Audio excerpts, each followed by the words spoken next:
parle des festins célestes. On a l'impression que c'est pareil, mais je disais tantôt que ce n'était pas vraiment la même chose. Là-bas, on traitait d'une situation précise et ici aussi une autre situation.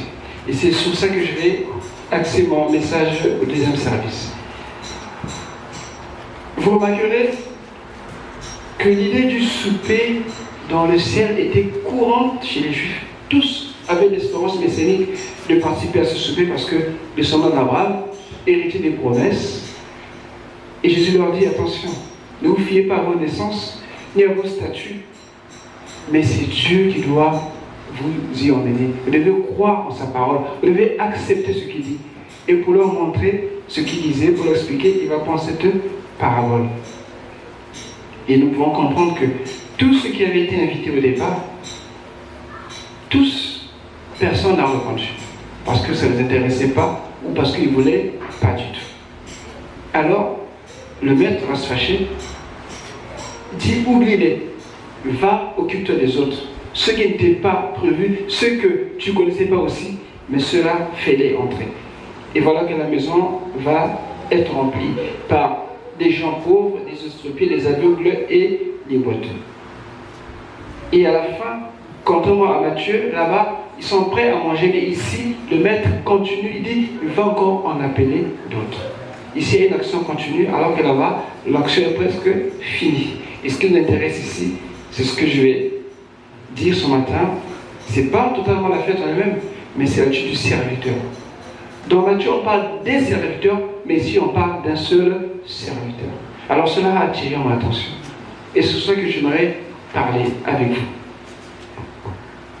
Alors, je disais tantôt que l'envoi du serviteur vers les ayants droit, c'est-à-dire les juifs, qui ont décliné l'invitation. Ensuite, sont les marginaux, c'est-à-dire les impurs, les étrangers. Quand on lit le verset 23, on dit « Va dans les chemins et le long des haies, et ce que tu trouveras contraint d'entrer afin que ma maison soit remplie. » Ici, on a une vague idée, mais on peut comprendre qu'il s'agit de ceux qui sont hors de la frontière d'Israël. Ces gens-là qui sont étrangers aux alliances, le Seigneur ou le Maître les appelle. Mais lorsqu'on regarde bien ces étrangers, c'est toi et moi. C'est nous qui ne sommes pas dans l'alliance, mais que Dieu a fait grâce. Et ce serviteur est obéissant. Il ne discute pas, il ne raisonne pas, mais il obéit. Quand il rappelle ceux qui avaient été invités, je disais tantôt que l'invitation se faisait en deux phases. On prévient, ensuite on invite. Parce que sinon, il n'aurait pas à prêter. Parce qu'il dit, au verset 17, à l'heure du repas, il envoya son serviteur dire aux conviés, venez car tout est déjà prêt. Ça veut dire qu'ils étaient au courant du rendez-vous, au courant de la fête, le jour ils connaissaient. Alors, il fallait qu'ils viennent.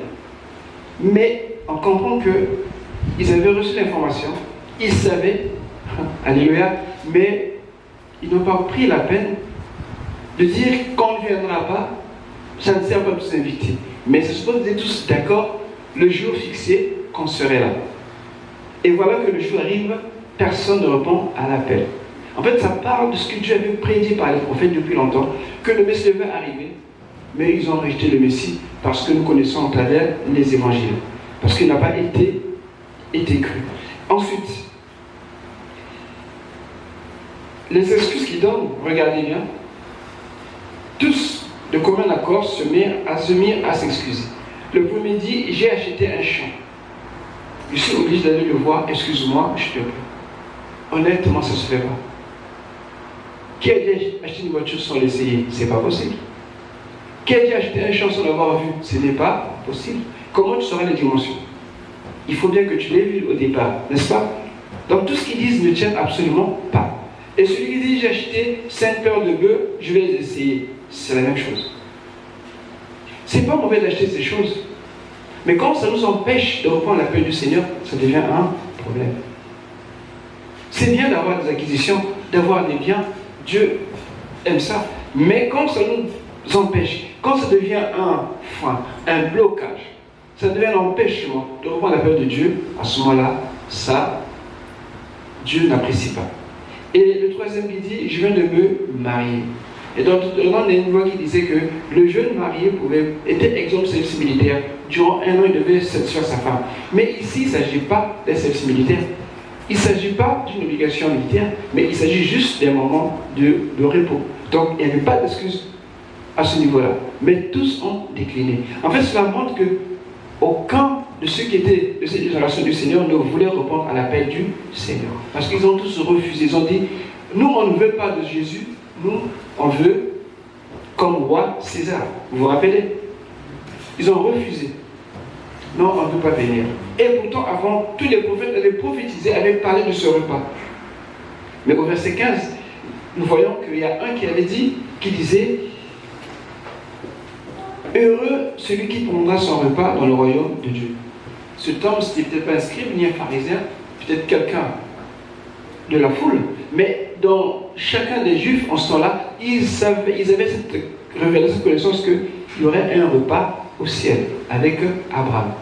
Et tous attendaient cela.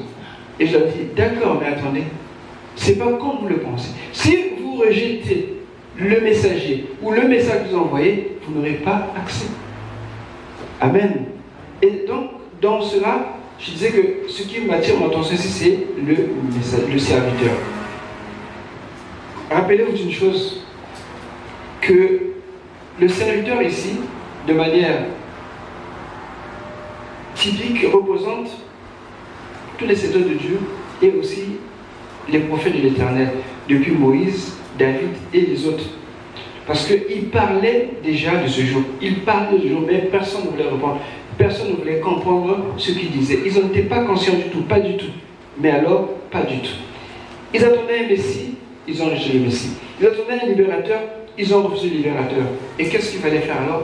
Il n'y avait pas d'autre solution que de les oublier ou de les ignorer et d'appeler d'autres. Et j'ai identifié ce serviteur au rôle que le Seigneur Jésus a accompli. Regardez dans Matthieu 12. Matthieu 12, versets 18 à 19. Il ne discute pas, il ne parle pas, il ne cherche pas à convaincre, mais il fait exactement ce que le maître lui dit. Ici, le maître, c'est Dieu, le Père, qui envoie son Fils. Matthieu 12. Matthieu 12, le verset 18. Voici mon serviteur que j'ai choisi, mon bien-aimé en qui mon âme a pris plaisir. Je mettrai mon esprit sur lui et il annoncera la justice aux nations. Amen. C'est vraiment l'attitude que le Seigneur Jésus a déployé tout le temps qu'il était sur la terre. Il n'a pas cherché à discuter, il n'a pas cherché à changer les choses, mais il a fait exactement ce que le Père lui a demandé de faire. Ce serviteur ici, il est seul. C'est lui qu'on envoie. C'est lui qui fait tout pratiquement, un peu comme ce que le Seigneur a fait à la croix. Il a tout fait, il a tout accompli sans discuter, sans désobéir à la volonté du Père, pour que les autres qui étaient rejetés, que ne sais pas qui étaient étrangers à l'annonce de Dieu, deviennent les bienvenus à ce festin. On peut aussi regarder Matthieu 21, le verset 43.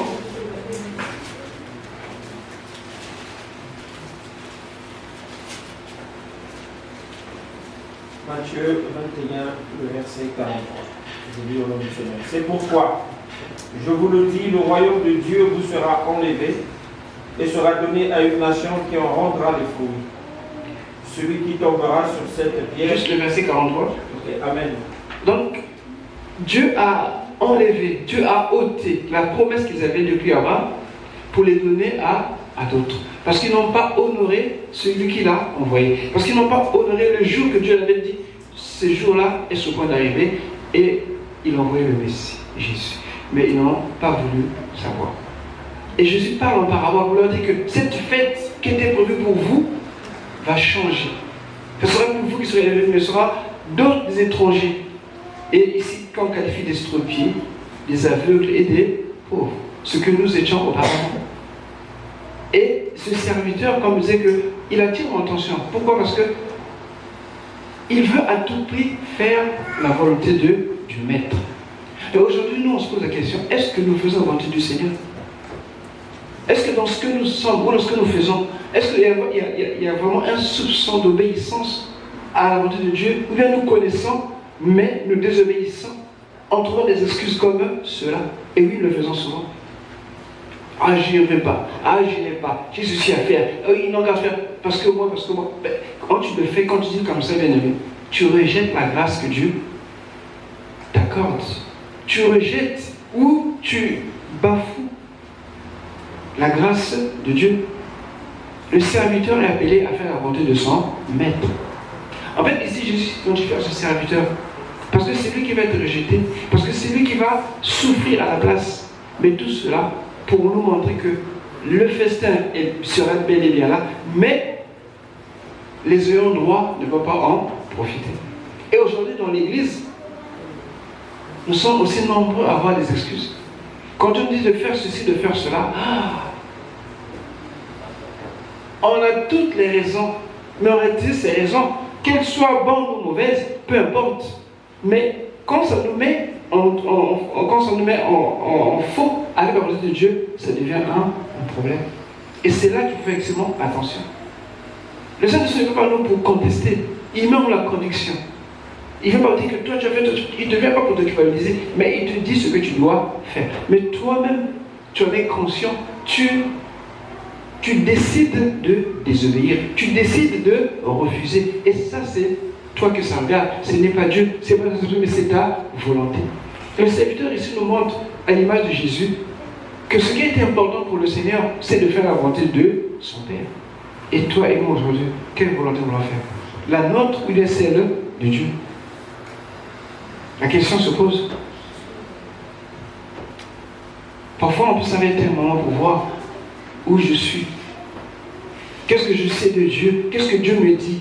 Qu'est-ce que je connais de la volonté de Dieu que je ne fais pas? C'est le bon moment aujourd'hui. C'est l'été, il y a le soleil. Quand il y a le froid encore, on peut dire qu'il fait froid. Mais aujourd'hui, le temps qu'il fait, c'est un bon moment de faire pas mal d'activités. Et aussi, bien sûr, pour le Seigneur. Mais quand on regarde, on a les raisons. On a des justifications pour toutes choses qui nous empêchent de faire la volonté du Seigneur. Et cela m'a beaucoup interpellé, bien aimé. Que le serviteur, comme à l'image de Jésus, doit faire la volonté du Père. Et partout où nous sommes, nous trouvons, il y a toujours un indice, il y a toujours quelque chose qui nous dit, ça c'est de Dieu, tu peux le faire. Mais qu'est-ce qu'on fait? Et Jésus, pour expliquer aux Juifs que votre attitude va faire que la fête soit accordée ou donnée à d'autres. Parce que vous n'en êtes pas dignes. Dieu vous a prévenu. Les prophètes ont parlé. Ils ont annoncé des choses à venir. Vous n'avez pas fait cas. Le Seigneur, le Messie est venu. Vous l'avez complètement rejeté. Alors, qu'est-ce qu'il fallait faire? Le plan ne pouvait pas s'arrêter là. Et Dieu s'est retourné vers qui? Les estropiés. Vers qui? Les boiteux. Vers qui? Les aveugles, les pauvres. D'où nous étions. Alléluia. Et on nous a dit, venez, venez, venez, venez. Et nous sommes venus parce qu'on a répondu à l'appel. Et dans le Matthieu 28, là, il est question des habits de noces qu'on nous donne pour pouvoir participer à la fête. Et cet habit, c'est la justice que Dieu nous donne. Une justice imputée. C'est-à-dire pas notre justice, mais celle qui vient de Dieu. Comment? En croyant en Jésus. Tout simplement. Parce qu'on nous dit, ces gens-là étaient des boiteux, des estropiés, des aveugles, des pauvres. Mais comment ils pouvaient se retrouver dans un endroit comme ça? Ce n'est pas possible. Il fallait qu'ils aient des vêtements décents. Mais les vêtements, la Bible nous parle des œuvres. En sachant qu'aucun de nous n'est justifié par ses œuvres. C'est par là la grâce. Et Dieu nous donne sa justice. Et ce que le Seigneur fait au travers de ses serviteurs, nous voyons son obéissance, comment il obéit au moindre moment, au moindre volonté qu'exprime le Maître. Mais nous, aujourd'hui, on se pose la question, à combien estimons-nous notre obéissance à Dieu? À quel prix, à combien tu élèves ton obéissance? Est-ce que tu es obéissant? Est-ce que tu es obéissante? Ou bien tu es dans la désobéissance, dans la justification, dans les excuses, comme ceux-là qui ne tiennent pas. Et en regardant, ou en continuant, c'est très simple de conclure que le serviteur n'a pas encore fini. Alléluia. Parce qu'il dit, va dans les chemins et le long des haies, et ce que tu trouveras, contrains-les d'entrer, afin que ma maison soit remplie. Jésus est reparti. Et cela incombe à qui aujourd'hui? À toi et à moi. D'aller appeler, aller chercher ceux qui sont perdus. De les inviter. Alors, on a perdu ce zèle. On a perdu cet engouement. Mais Jésus n'a jamais été découragé, fatigué. Il a parcouru les rues de Jérusalem, de la Judée, de la Samarie, Pérée, partout il est parti. Parce qu'il fallait remplir la maison de son Père. Et il est remonté, mais c'est à toi et à moi de prendre le relais. Est-ce que tu obéis à cela? Ou bien tu te contentes de ton champ? Ou tu te contentes du père des bœufs que tu as acheté? Ou bien tu te contentes de ta famille, de ta fiancée, de ton fiancé? Le serviteur doit continuer. Et je disais que dans le chapitre, moi ce qui m'a interpellé, c'est l'attitude du serviteur. Il n'a dit aucun mot, mais il a obéi. Mais qui d'autre pouvait obéir comme lui si ce n'est Jésus? Il a accompli la volonté de son Père. Et à notre tour, nous dit d'aller, de faire quoi? Des nations. L'ordre est encore là. Parce que la maison du Père est encore pas remplie, c'est plus ou moins encore vide. Et il faut que tu te lèves, il faut que tu saches que tu peux le faire aussi. Un conseil, n'allez pas vers ceux qui ont acheté des bœufs, ou des attellages, ou bien autre chose. Alléluia. Allez vers les autres, c'est-à-dire les estropiés. Mais je ne parle pas des infirmités physiques, mais ceux qui ont soif de la parole de Dieu. Ceux qui ont des esprits ouverts à la parole du Seigneur. Non pas ceux qui raisonnent, sinon ce sera impertinent. Quand on parle de quelqu'un qui a un problème spirituel, des choses de Dieu, il va vite comprendre. Il va s'attacher à cela. Mais quand quelqu'un est plus ou moins rempli dans sa vie normale, il n'a pas besoin de grand chose. Il a sa carte vitale, il a sa carte bancaire, il a quoi d'autre que vous connaissez? Il a son chéquier, il a sa voiture, il a sa maison. C'est assez rare ou difficile que vous accorde vraiment beaucoup de temps à ça. Mais celui qui est dans des difficultés, qui comprend que son problème mérite un secours divin, celui-là, il va vous écouter. Et c'est à lui qu'il faut s'adresser. Je ne dis pas que c'est mauvais d'avoir ça, c'est bien, mais ça ne doit pas être un frein, un empêchement à répondre à l'appel de Dieu. Le serviteur ici m'interpelle beaucoup. Et nous, à notre tour, que faisons-nous? Dans Matthieu 9, le verset 37, il y a un autre aspect que j'aimerais souligner ici.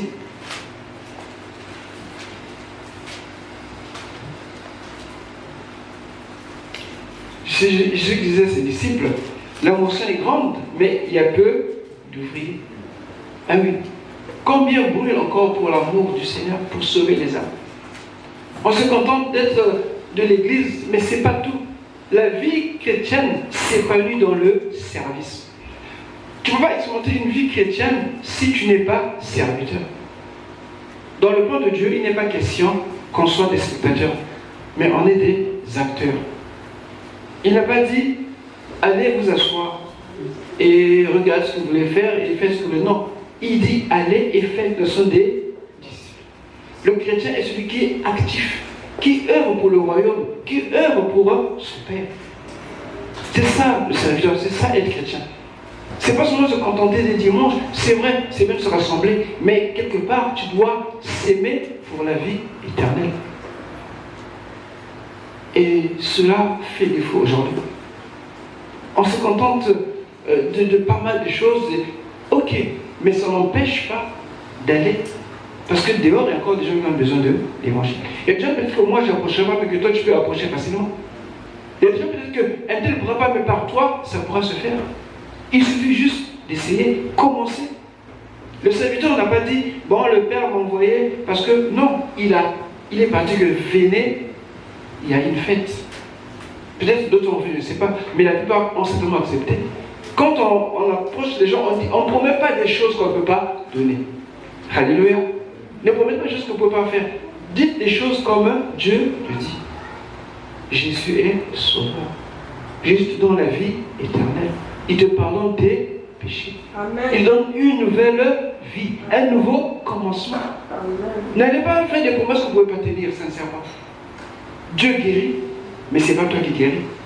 Amen. Alléluia. Amen. Dieu sauve, mais ce n'est pas toi qui sauve.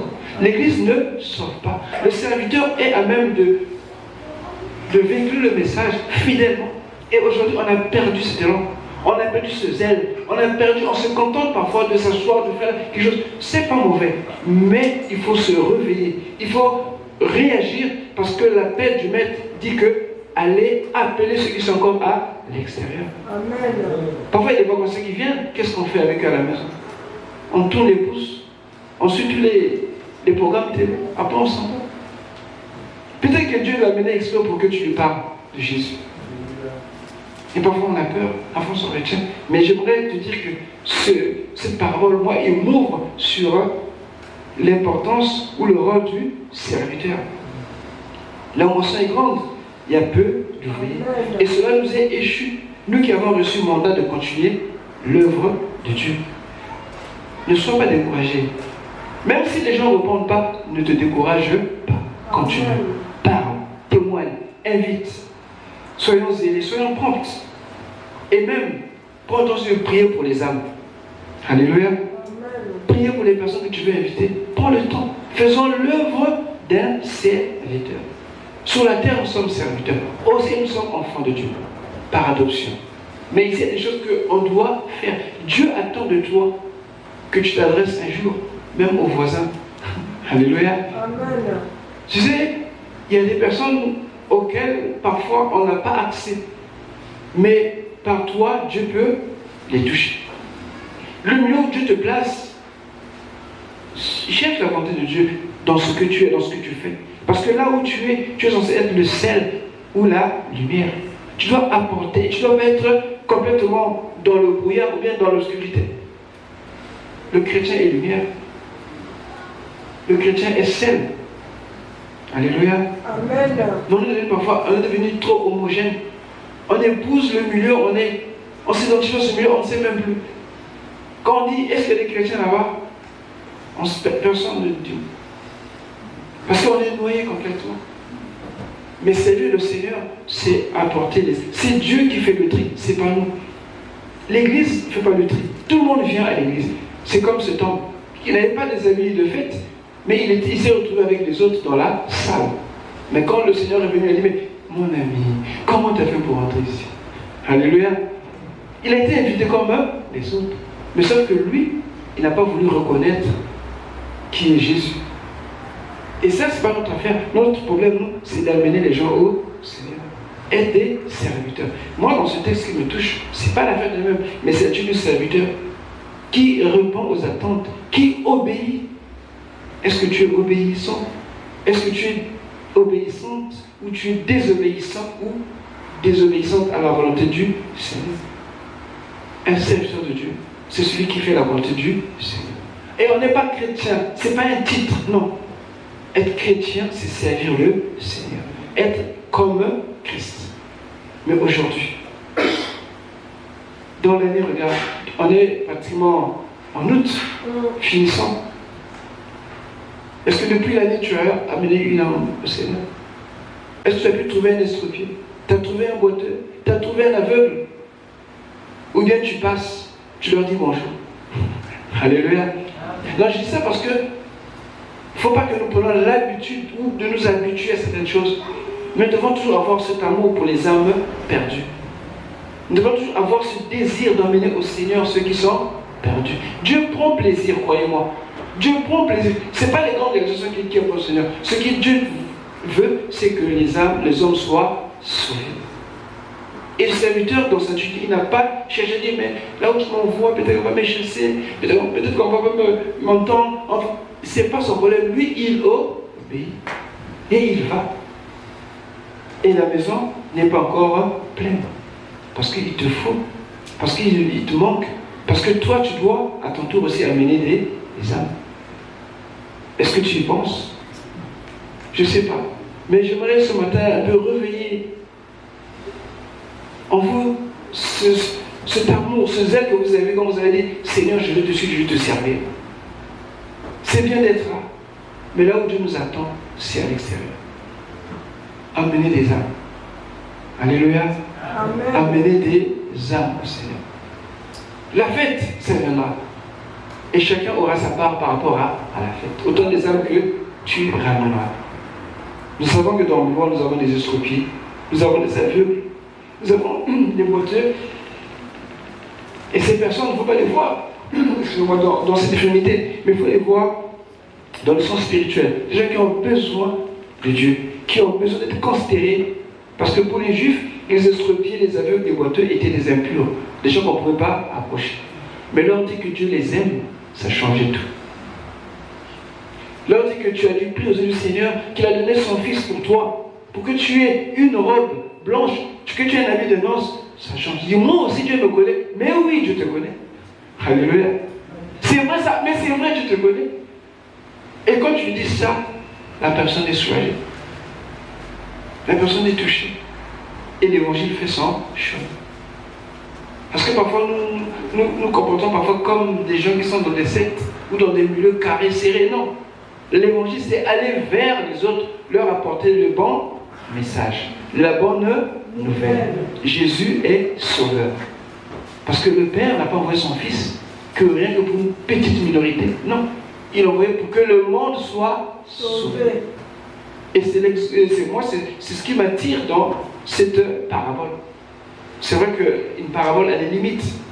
Parce qu'on prend des hommes du quotidien pour expliquer des vérités qu'on ne peut saisir comme ça. Mais ça nous aide à comprendre quelle vérité qui est vulgarisée. On peut rester sur la fête, mais j'avais voulu qu'on reste un peu sur le serviteur. Est-ce qu'il t'a parlé de serviteur? Est-ce que tu te reconnais dans le serviteur? Amen. Est-ce qu'il te parle de serviteur? Est-ce que tu es prêt à t'engager? Tu sers le Seigneur, mais est-ce que tu es prêt à t'engager? Parce que le Seigneur le veut, je le fais pour lui. Il y en a qui disent que non, moi je ne sais pas. Commence. Essaie. Alléluia. Fais le premier pas et tu verras. Il y en a qui pas négligés, mais qui avaient peur, qui redoutaient, mais qui sont avérés être des grands évangélistes, être des gagneurs d'âme. Parce qu'avec Dieu, il est capable de nous surprendre. Même là où nous croyons que ça ne peut pas se faire, Dieu est capable de faire. Le serviteur. Donc vous voyez que dans ces deux paraboles, apparemment semblables, mais qui véhiculent un message différent. Ici, l'accent est mis, bien sûr on parle de la fête, mais moi j'ai pensé que le serviteur nous interpellait mieux, parce qu'on est un peu parfois fatigué, on est un peu parfois lassé, habitué à certaines choses. Mais il faut casser cette habitude, il faut casser cela, c'est pas bien. Ça nous endort. Et quand on s'endort, on devient tiède. On doit toujours être brûlant, être dans le feu. C'est pour ça que le serviteur doit être obéissant.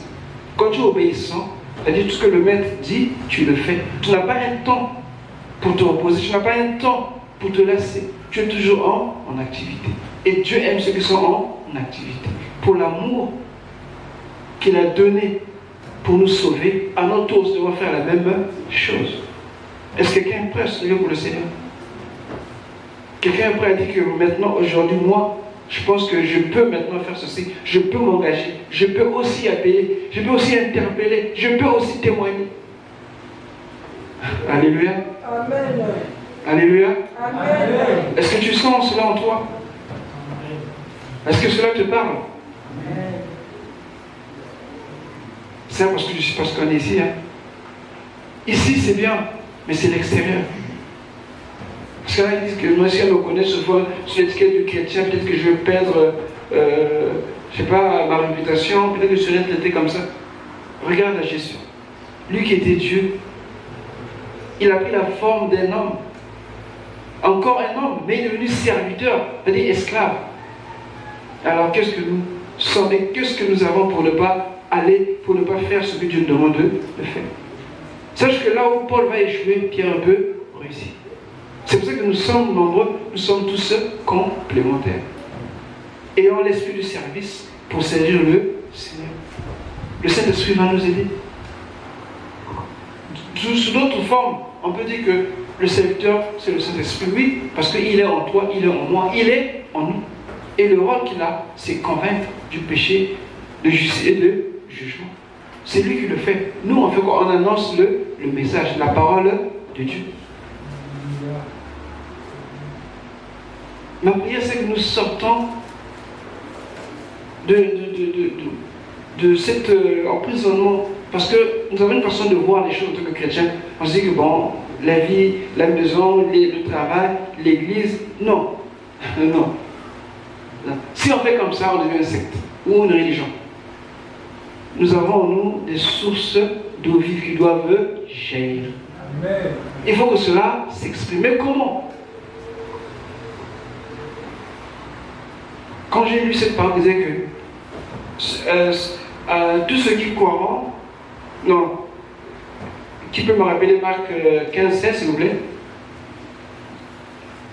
Si on peut le lire aussi. Cette parole que Jésus dit. Ceux qui croiront et qui seront baptisés seront sauvés, c'est bien ça? Mais le verset 17 dit quoi? Voici. Comment? Voici. Vous hésitez, vous n'êtes pas convaincu, on dirait. Alléluia. Mais oui, mais c'est normal, si tu es convaincu, ça ne se passera jamais. Ça ne se passera jamais. Quand tu as la foi, tu dois croire. Et quand tu crois, tu agis. Bien aimé. Dieu dit, moi je fais. Ça marche, gloire à Dieu. Ça ne marche pas, gloire à Dieu. C'est pas moi, c'est ça. Mais ça marchera. Amen. Alléluia. Amen. Il dit, voici les miracles que accompagneront ceux qui auront en mon nom.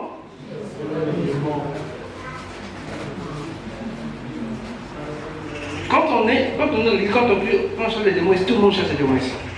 Ça c'est bien. Alléluia. Ça c'est très bien. Mais c'est un peu de l'activisme. Excusez-moi. Parce qu'en réalité, vous ne le faites pas. Mais comment vous le faire si vous ne sortez pas pour aller témoigner?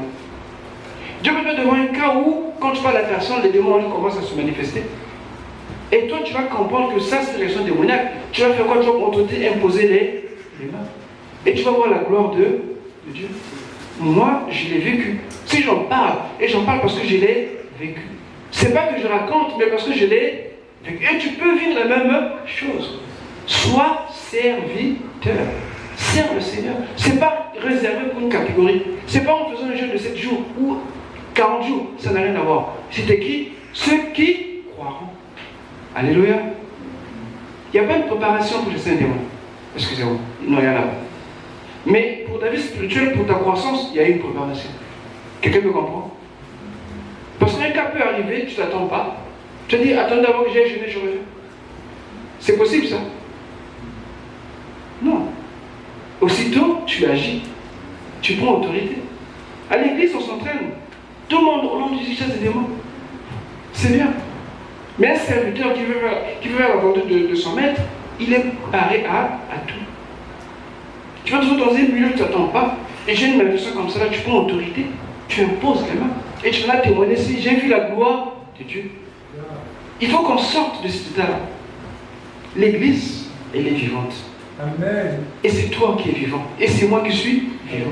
On doit expérimenter cela. Servir le Seigneur, c'est là qu'on expérimente la puissance de Dieu. Cette grâce que nous confessons, que nous louons, que nous adorons, s'exprime quand nous commençons à le servir. Ici, ce qu'on fait, c'est plus ou moins, voilà, comment dire, c'est conventionnel. Amen. C'est conventionnel. Mais la véritable vie commence quand tu sers le Seigneur. Et ça se passe à l'extérieur. Être un serviteur. Servir le Seigneur. Moi, c'est lui qui m'a beaucoup touché. Et quand je relis ce passage, je me dis, mais il n'a pas parlé. Il faisait qu'obéir. Est-ce que moi je suis obéissant? Quand Dieu me dit, fais. quand Dieu me dit donne, quand Dieu me dit va visiter, quand Dieu me dit est-ce que je le fais? Alléluia. C'est pas pour vous embêter. Mais si je disais par exemple, qui est fidèle les jeudis? Je pense que les doigts, on les verra moins. Les lundis, alors là, c'est le désert. Les samedis, ça c'est parsemé, hein, voilà, comme ça. Et le reste du temps, on est où? Croyez-vous qu'on est occupé du 31 décembre, du 1er jour au 31 décembre? Vous n'avez pas vraiment un temps pour le Seigneur? Si. Parce qu'on a le temps d'aller dans les fêtes. On a le temps d'aller en vacances. Non, je ne suis pas contre en vacances, hein, excusez-moi. On a le temps d'aller visiter. On a le temps. Mais pour servir le Seigneur, ça devient, j'ai acheté une paire de bœufs. Non, je vais me marier. Oh, mais c'est pas que j'ai acquis un champ. Tout ça. Parce qu'on refuse. Et Israël paye le prix parce que Dieu l'a mis à côté. Il a écarté pour se tourner vers toi et moi. Alors, allons-nous faire la même chose aujourd'hui? Non. Nous devons montrer que le Seigneur, ce qu'il a fait, il en est digne, qu'on puisse se lever pour lui. Est-ce que vous aimez le Seigneur? Est-ce que vous aimez réellement le Seigneur? Amen. Je suis d'accord. Parce que votre oui soit, et que votre non soit, mais seulement une chose. Tu vois la gloire de Dieu? Lève-toi et serve le Seigneur. Peut-être pas dans ce que tu attends, mais laisse-le agir dans ce que Dieu veut faire dans ta vie. Amen. Parce qu'ici, on ne dit pas que le serviteur a une récompense quelconque, mais je suis sûr que sa joie est grande, sa récompense est énorme. Mais il a fait. Quand on sert le Seigneur, nous n'attendons pas quelque chose qui va venir à l'immédiat. Faisons-le parce que c'est sa volonté. Faisons-le par amour parce qu'il nous a aimé le premier. Même qu'il fasse chaud, même qu'il pleuve, qu'il neige, qui nous séparera de l'amour de Dieu? Alléluia. Amen. On a toutes les promesses, on a toutes les paroles pour pouvoir maintenir le cap. Et ce matin, j'exhorte au peuple de Dieu de servir le Seigneur. Amen. Amen. On va se lever s'il vous plaît.